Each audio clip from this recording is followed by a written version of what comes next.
আমরা যখন সরবে নামাজ আদায় করি তখন সব মাখরাজ মাদ গুন্না আদায় করা যায়, কিন্তু যখন নীরবে নামাজ পড়ি তখন দাঁত জিহ্বা ঠোঁট এগুলোর মাধ্যমে ব্যবহৃত যে মাখরাজগুলো সেগুলো আদায় করা গেলেও কণ্ঠনালীর মধ্য থেকে উচ্চারিত দুটি হরফ আইন এবং হা এই দুটি সঠিকভাবে আদায় করা যায় না। সেক্ষেত্রে আমাদের করণীয় কি?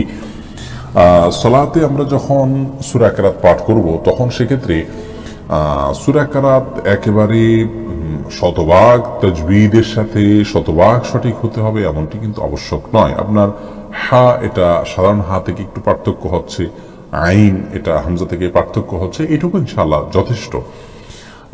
আপনি আপনার জায়গা থেকে চেষ্টা করবেন যতটুকু আপনার সাধ্যে থাকে সবটুকু আপনি করবেন। আর বিশেষ করে একেবারে হা যখন আপনি নীরবে করবেন তখন এইভাবে আপনাকে পুরোটা হলো কিনা এটা নিয়ে খুব বেশি চিন্তিত থাকার কোনো প্রয়োজন নেই। আপনি আপনার সাধ্য অনুযায়ী এটাকে সঠিকভাবে উচ্চারণ করুন এবং এটা যাতে মানে ইয়ের সাথে আপনার অন্য যে তার পাশাপাশি তার কাছাকাছি যে অক্ষরগুলো আছে সেগুলোতে মিলে না যায় সেদিকটা খেয়াল করবেন। আর মাখরাজের বিষয়টা হলো যে প্রত্যেকটা একেবারে মাখরাজ হুবহু এভাবে আদায় করতে হবে, এটা কিন্তু ফরজ বা ওয়াজিব বা আবশ্যক নয়। অর্থ বিকৃতি হতে পারে এরকম ভুল যেন না হয় সেদিকটি আপনাকে খেয়াল রাখতে হবে।